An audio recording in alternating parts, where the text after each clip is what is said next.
So I just want to thank everyone again for joining today's session and to the Apprenticeship Illinois webinar series. Today we're hearing from Kim Kuchenbrod on building Illinois' skilled workforce with talent, pipeline management, and work-based learning strategies. Kim, I will hand it off to you to introduce yourself and today's topic. Thank you, Jordan. Hello, everyone. It's good to see so many TPM practitioners logging on to this today. And I know some of you have already gone through TPM training, and we have some that are currently going through the academy. So thank you for tuning in today to learn more about TPM and work-based learning experiences. Today, I wanted to talk a little bit about employers and the training providers and the critical how they serve as critical stakeholders and in the success and the influence of apprenticeship programs. So today we're going to dive into the alignment of work-based learning opportunities and the talent pipeline framework and how we use that to establish sustainable talent pipelines, but also to meet the immediate and long-term workforce needs for the employers, but also to sustain economic development within each of your regions. So let's move forward. Oh, thank you, Jordan. You're already a step ahead of me there. So just as a quick reflection, what is talent pipeline? It is a demand-driven workforce strategy that basically aligns education and training needs with the employer's needs. What's work-based learning? And work-based learning is a hand-on approach integrating academic learning with real-world experiences, and that can take on many different forms. So let's move to the next slide, please.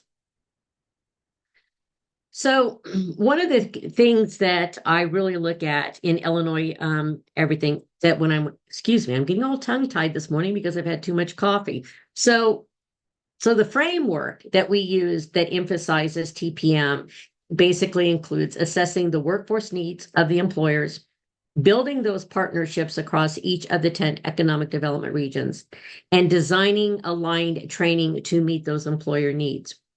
When we execute these effectively, these three things, these strategies lead to a win-win, an organization's gain of a skilled workforce, as well as individuals achieving meaningful career growth, whether they are at the very beginning of their career growth or they're using it for incumbent worker training and looking to dive into something a little bit different.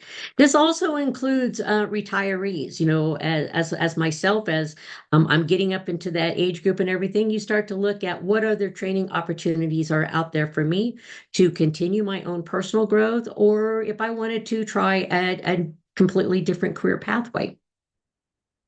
So the key characteristics and components of a successful industry sector partnership includes shared goals. And those shared goals are with all of those industry partners coming together within a particular sector. It involves the facilitators or our TPM practitioners effectively communicating with those sector partnerships, but the sector partnerships also effectively communicating back to the facilitator what their needs are. And it is completely workforce focused. In some partnerships, you may consider it to be something of a sector partnership that addresses all issues. Okay. An industry focused partnership focuses solely on their workforce needs.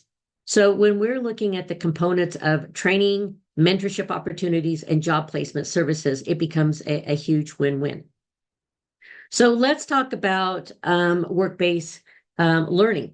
So the definition, as I mentioned earlier, it is sustaining interactions between industry professionals and real or simulated workplace experiences. A few examples of how work-based learning has already been applied in Illinois, of course, is with Apprenticeship Illinois, pre-apprenticeships, youth apprenticeships, internships, and co-op programs. And many of these internships and co-op programs you will find in career and technical education programs, or you'll find them at the community or university level. But we can't forget incumbent worker training too. That is another example of work-based learning.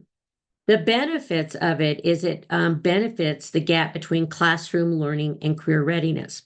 And I want to share with you a quick story of how I've seen work-based learning make a difference with an individual. I had a young man who was in a career and tech ed program, and he wanted to get into a pre-engineering program. Unfortunately, the young man, as a sophomore, had already failed algebra twice.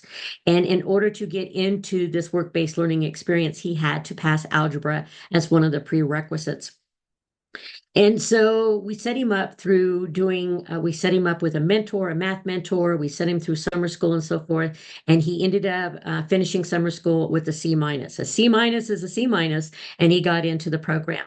This young man also had a 1.9 GPA, and the community college was a little concerned with that as well.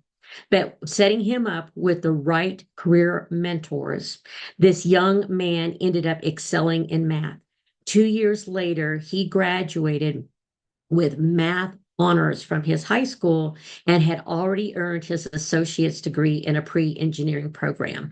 And the reason why I like to share this story is it's the work-based learning where the young man could see how the math was being applied in the workplace. And that made a difference versus sitting in a classroom and learning it just from an academic viewpoint. So it's important that we look at the individual and how they learn as part of their work-based learning and experiences. And in the end, you will see positive results with this. Okay, so how do they complement each other? How does TPM and work-based learning complement each other? First, TPM identifies the workforce needs through the industry sector partnerships and effectively and honestly communicating those needs, where the work-based learning prepares the students to meet those needs. Both work-based learning and TPM emphasizes a collaboration between employers and educators. It's tearing down the silos so that the employers are not trying to address this issue by themselves, and it helps the educators understand the needs of the employers better than rather second guessing what those needs are from the employers.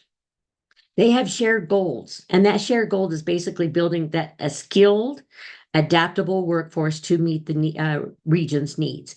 And when I say regions, as I'm hoping you're all aware, that I am referring to the 10 economic development regions that have been established here in Illinois. Next slide, please. So I wanted to provide with you, again, a couple of case studies so you can understand how it has been applied in the past, how it is being applied currently, and the difference that it is making. The first case I wanted to provide in Vermilion County, they did a TPM pilot where they mapped flows of qualified workers from those enrolled in high school CTE programs that were receiving dual credit programs with the community college and then were implementing or transitioning into with the local employment. The two largest focus areas that they did was healthcare and advanced manufacturing. And with that, they created some scholarship training programs. They offered some work-based learning and some youth apprenticeship transition programs. Another example is Apprenticeship Illinois, where we're expanding work-based learning opportunities through partnerships with local businesses. It may not necessarily be through a sector partnership, it's more on one-on-one with these individuals' employers, but the impact has been very large just the same. So some of the statistics that are involved with these case studies to show that they do make an impact when they are working simultaneously together. For the Vermilion County, they did a study to find out how many of the individuals went into the sectors that they were being trained on. 67% of the community college graduates tracked through the TPM pilot were employed in any sector 2 years post-graduation. And this data became very important as we were tracking it through the local workforce area as well. 61% were employed in healthcare. And I would go out on that limb to say that that number was probably higher in healthcare. When we track those numbers, we use where their payroll came from. And as we all know, some healthcare collaboratives today cross county lines, cross state lines with some of the larger healthcare providers. So if they were working in Vermilion County, but their payroll was coming from Champaign County or Peoria County, those numbers weren't picked up. And it's a little more complicated and very difficult to sort that out. But we were able to determine 61% were employed in a healthcare in healthcare with one of the local employers. In training programs we look at, here are two fantastic ones that I like to reference is the Illinois TPM CoLab Academy that's offered through the U.S. Chamber. It provides professional development for our workforce teams. So far to date, approximately 90 participants in Illinois have gone through some sort of TPM training academy. In that, these individuals have learned how to enhance data collection in order to meet those needs, increase and started sector partnerships, and at the same time, they earned an industry recognized credential, which again will follow them wherever they go. For Apprenticeship Illinois, looking at our current stats, we have almost 21,000 apprentices enrolled in some type of training program in Illinois, impacting and including over 450 plus programs.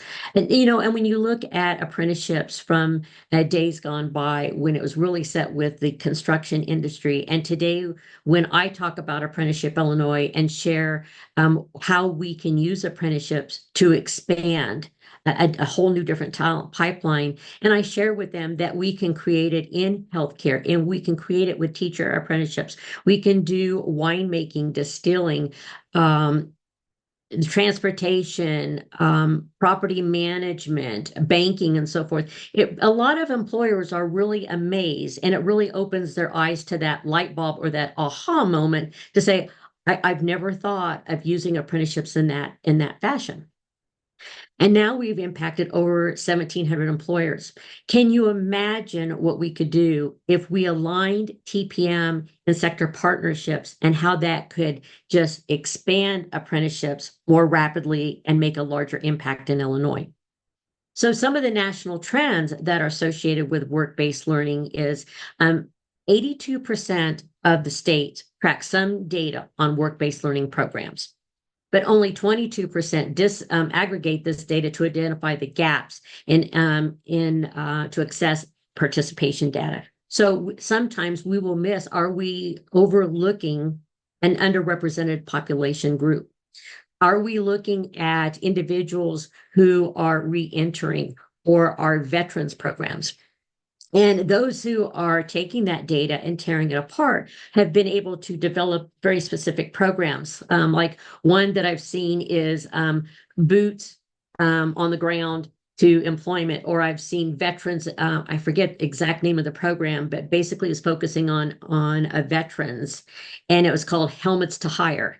And it was taking and transferring the skill sets that are retired military, and how does that transfer using work-based learning experiences into another sector of employment. The student outcomes, high quality work-based learning experiences help students earn those industry credentials, sometimes prior to graduation, which is a fantastic thing because not all students coming from high school are ready to go into a 2-year or 4-year post-secondary training opportunity. Maybe that they are ready for the workforce and they would rather go there and then earn stackable credentials later on. And that's okay. We need to adapt and celebrate all of them. They're also developing those technical and the interpersonal skills because they're working directly in contact, in relationship with those career professionals. So they can get rid of some of those bad habits that they may have already prior to entering the workforce. One of the examples that I've seen in work-based learning experiences, and we all have this habit now, is walking around on our cell phones all the time. And for the younger generation, it's just second nature. But in the workplace, you can't be on your cell phone every minute of the day. They don't even allow you to bring them into the facilities. So learning those type of interpersonal skills is important and helps that student be more successful later on, and helps them transition into a labor market that is work ready, where there is sustainable employment, and that these students are not going into careers that do not have a strong longevity in the future. Some additional state initiatives that are going on, and I encourage all of you to go out and look at these because some of them are absolutely fantastic. And it's not about reinventing the wheel, but adapting what others are doing in order to meet our own needs here in Illinois. So, Massachusetts, for example, is tracking the skills gained through a career readiness database with their high school students. Others are using documents to track their job places, the wages earned, getting student reflections on their work-based learning experiences, which again, if you think about it, is very similar to talent pipeline management, is we're looking at what's working, what's not working, what's been the ROI, and how do we fluctuate that in order to be more successful moving forward. And Michigan has established a new program called Michigan Race to Talent Initiative. They have put a strong marketing experience behind it to recruit employers to engage in the apprenticeships because they have a large population of individuals who want apprenticeships, but what they're lacking is the employer engagement. So again, they went to the employers, they developed a great marketing campaign, which has just starting to really take off in the state of Michigan. Next slide, please. So I wanted to share with you what Illinois has been doing over the last couple of years to develop this strong work-based learning talent pipeline ecosystem to make a difference, not basically for the needs of our economy and for the employers in our community. So on the left side of your screen, you will see a map outlining all of the individuals who are currently active participants in TPM. And these individuals either are with a business service team within any of those 10 economic development regions, or they serve as apprenticeship specialists. Those who are in the beige are our support sister agency, which is our Illinois Department of Employment Security, who also have the goal of creating business service outreach. So instead of working in silos, working together and creating these business service teams, we now know who those individuals are who can go out, look for those business champions, create those sector partnerships.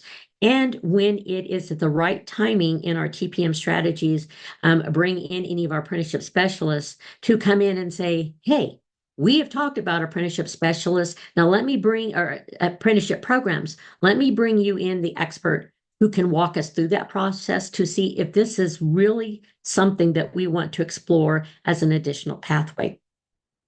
On the right side of the screen is another fantastic group of individuals who have gone through a TPM Academy. These individuals either represent a chamber, an economic development organization, a nonprofit, or a training provider at the community level, a community college level.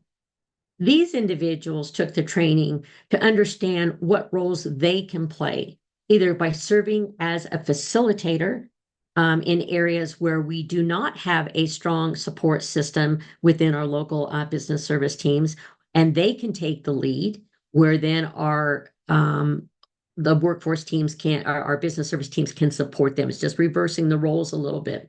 But it's also letting our training providers understand very specifically that they are a key player in talent pipeline, even though they may not be at the table at the very beginning of the development of a sector partnership.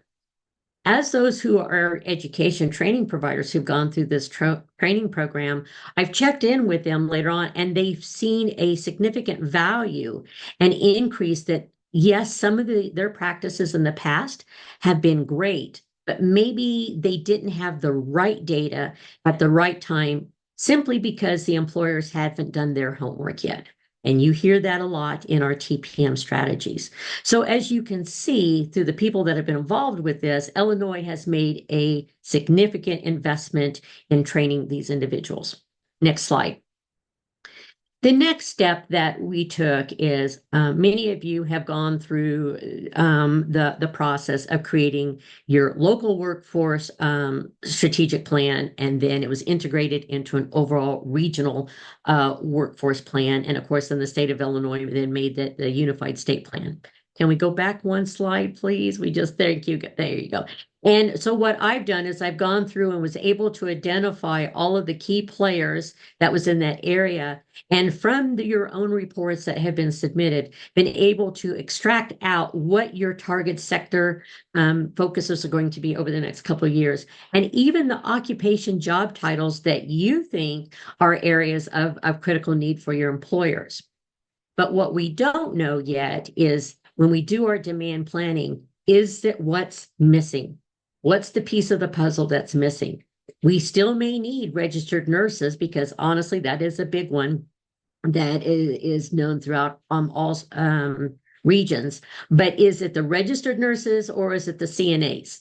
Is it a physical therapist or is it a pharmacy tech? We don't know that because when you did these reports, we were looking at state and national data, which is fantastic data, but we need to get down to that granular data by talking directly to those employers. And in some cases, we were also able to identify community-based associations or industry-specific associations it are available for you to go out. Either you're already engaging with them or they could serve as a business champion to help you recruit businesses into your industry sector partnerships. Next slide. So there are many challenges and opportunities between TPM and work-based learning. The challenge is aligning that diverse stakeholder priorities. When you bring a group together into a room, they all have their own individual priorities. But how do we get them to think about their priorities collectively with it? And we want to make sure that everyone has equitable access to our work-based learning opportunities. The opportunities that we have with this is number one is we can start leveraging federal and state funding and even local funding and start braiding that together to make more robust pipelines into work-based learning and into identifying some of those challenges in talent pipeline. And then when we've identified them through some of the successes that I've already shared with you, we can continue to scale successful pilot programs at a local region into a statewide initiative as well. Next slide. So what are some of the benefits of implementing TPM and work-based learning together versus working in two different silos?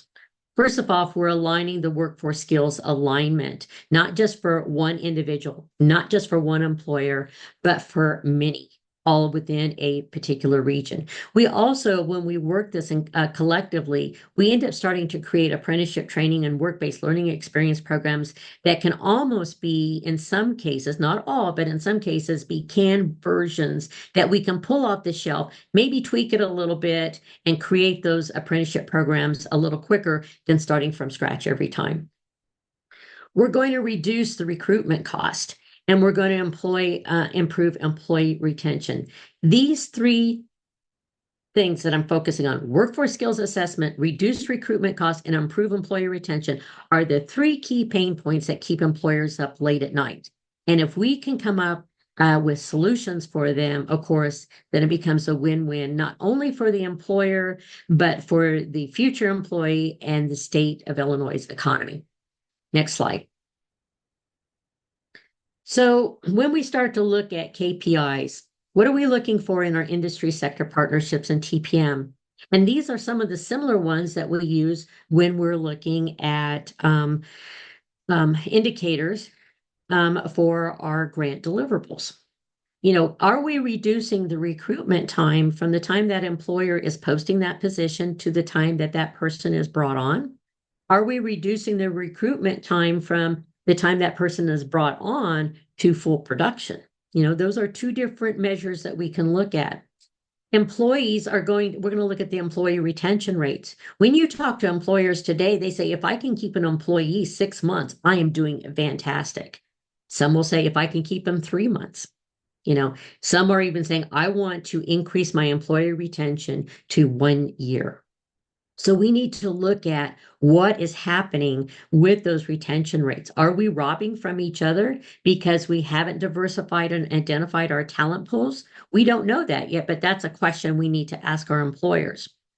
We also need to look at our training completion rates, whether it's an incumbent worker training, a work-based learning experience, but also when we're working with our training providers.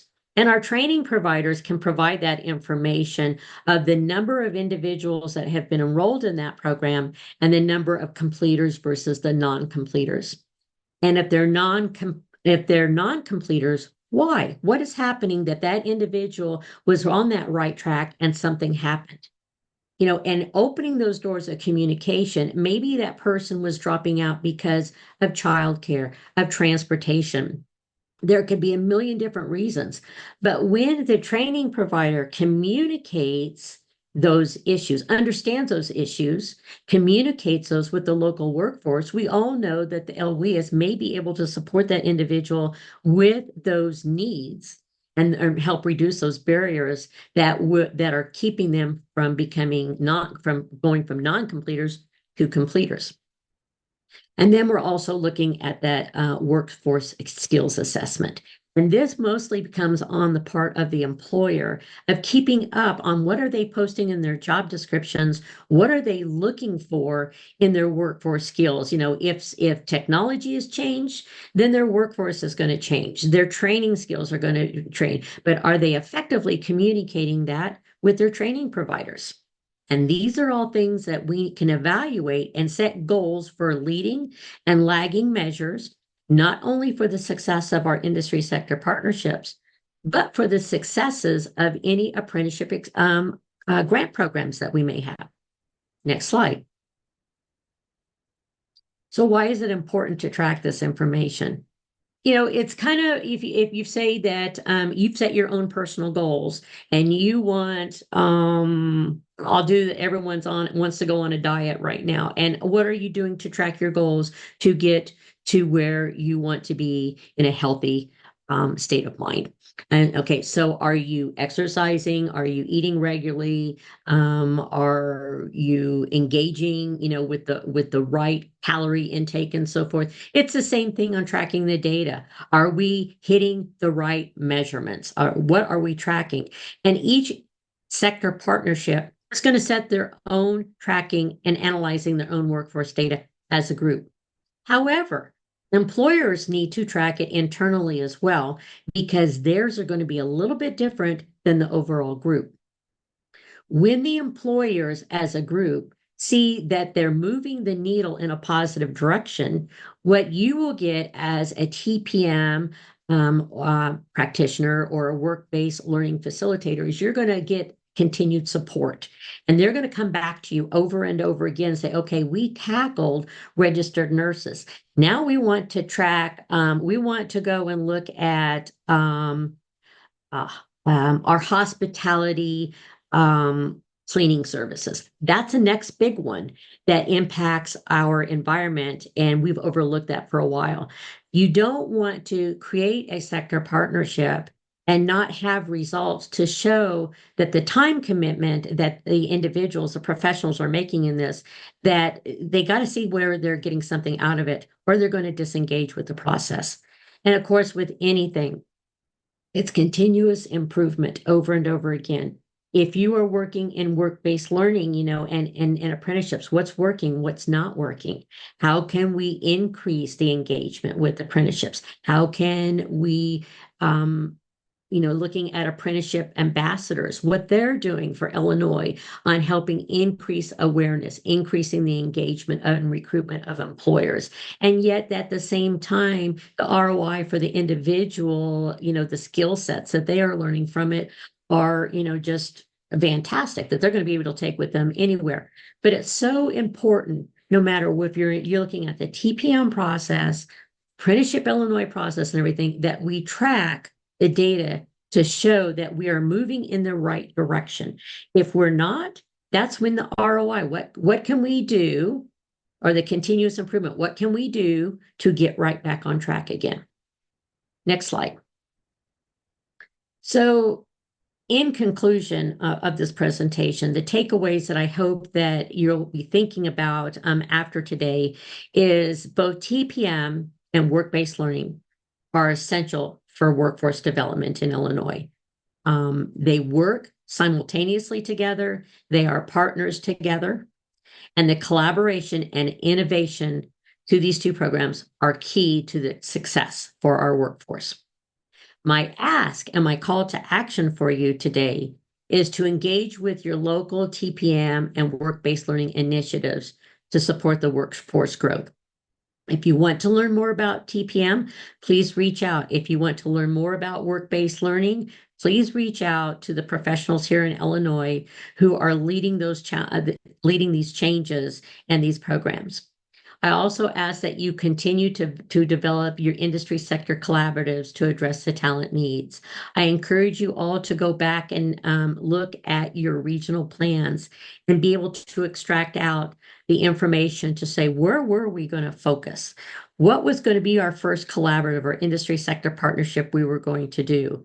And take that first step in creating that sector partnership. If you need assistance, please reach out to me, to your TPM mentors, to if you're in an area where you want to do this, but you don't have a TPM practitioners, please reach out. We can put you in contact with someone to help guide you through that process and do those initial calls to action with your industry sectors. But we also are asking you to apply work-based learning opportunities and track the ROI as you're going through this process. Next slide. And that wraps it up for today's presentation. I would like to take any questions that you have right now. So Jordan, I'll throw it back to you. Awesome. If anyone wants to come off chat to ask Kim a question, feel free. Marion, I think I see you off mute. Oh, I didn't. You just got me.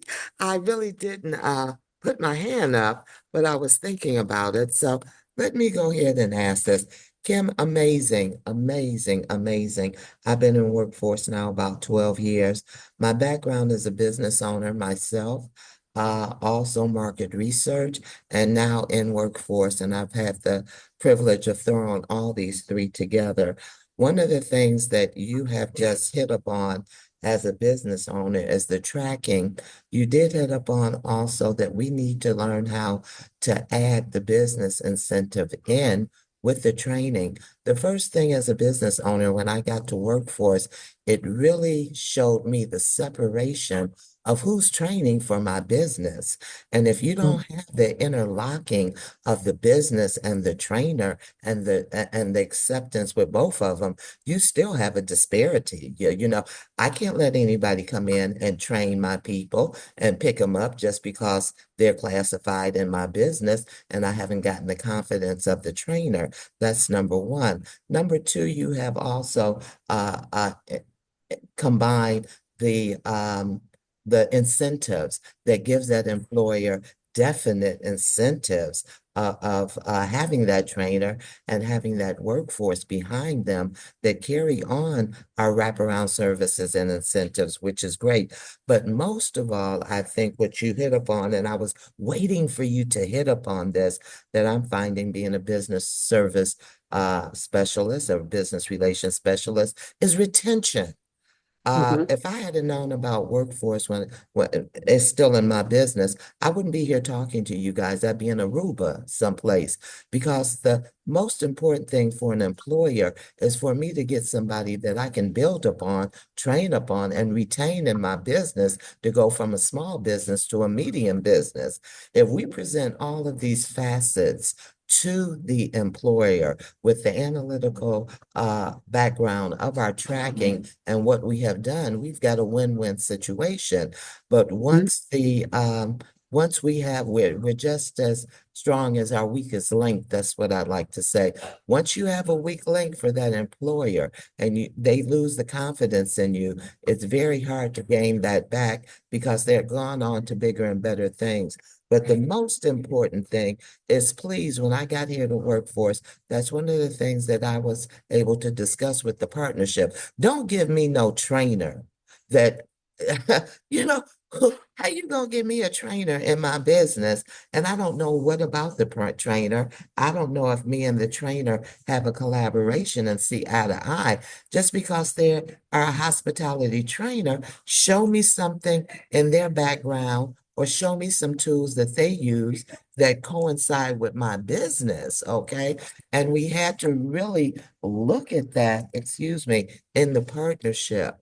And a lot of times I get my trainers to give me some of those employers because some of their employers then know their training capabilities. So I'm sorry, I don't mean to go on and on and on, but I think it's time ready for TPM and what you're doing. I'm blessed to have, I think we have two TPM certified people and two of them in training. I haven't been trained yet.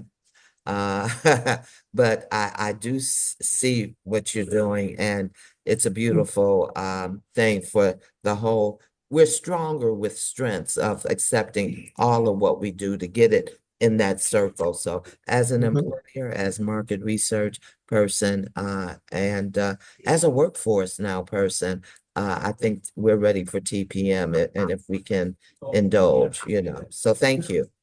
You're welcome. And I'll comment on of one of your statements when you're looking at it from an employer perspective.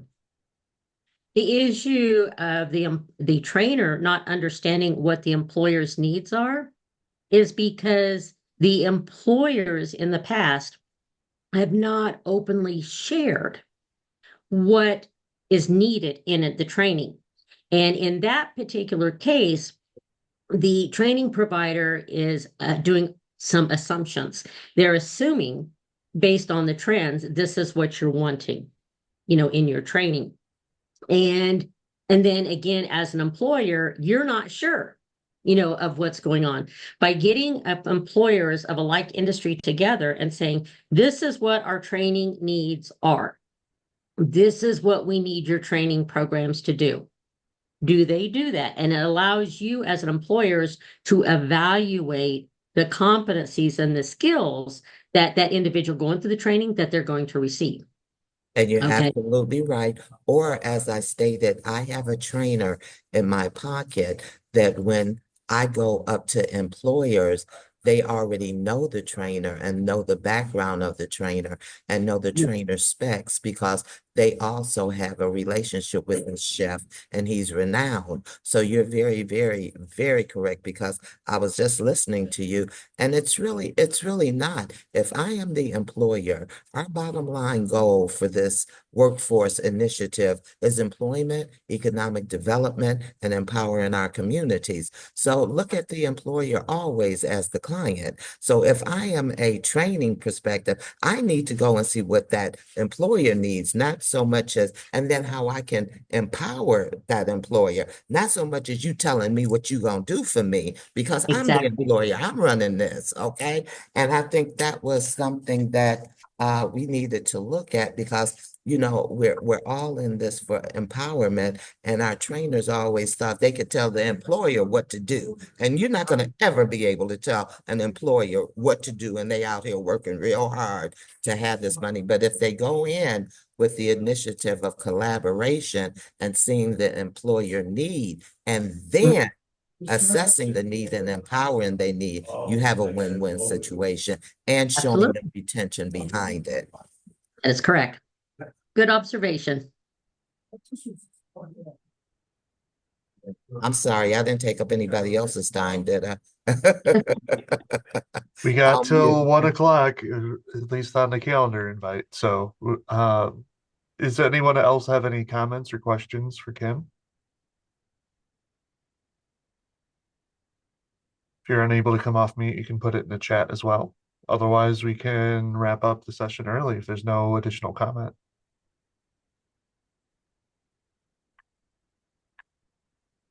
Kim, any closing thoughts before we wrap up today? Again, I'm going to go back to the ask. And on the last slide there was my ask is that all of you continue to engage in talent pipeline management, to go back and review your action plans or your regional plans and start by start small, aim small, win big by starting your first collaborative and looking at some of the focus that you're looking at with your apprenticeship expansion as well. And that's a good start. If you need any assistance, myself, Nate, we are here. Any of our TPM practitioners and mentors across the state of Illinois, we are all here to help you. And if you have not engaged in talent pipeline training or want to learn more about it, please reach out to me. I'm happy to assist you in any way I can. Nate, any comments? I just want to say thank you so much, Kim, for being here with us today and sharing all this great information. Stakeholder engagement is one of the most important things we do, and TPM is so crucial for that. So, as always, as Kim said, please feel free to reach out to her, myself, any questions. Check out apprenticeshipillinois.com. What a great website. Tons of resources available there. And if not, we hope to see you for a webinar in the future. When Jordan ends the session, you'll get a survey. We really appreciate the feedback we get on those. So, as always, please send us in anything you want to see in the future. Those are really useful for us. So thanks. Thank you, Kim, and everyone. Have a good rest of your afternoon.